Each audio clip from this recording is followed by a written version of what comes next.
All right, well, Happy New Year.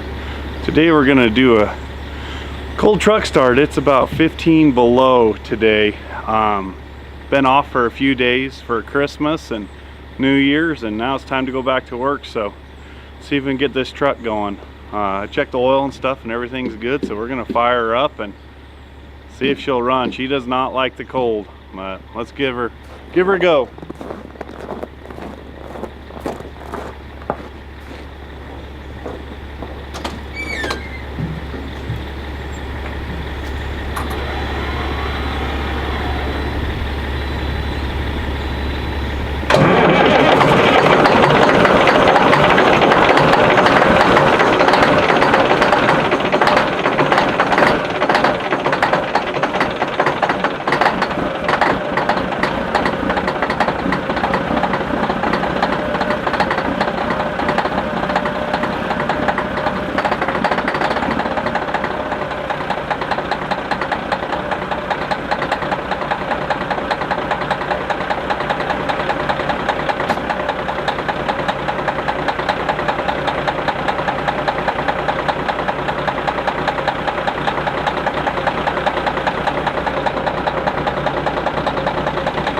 She's cold, but she started. We're gonna let her run for a few hours probably.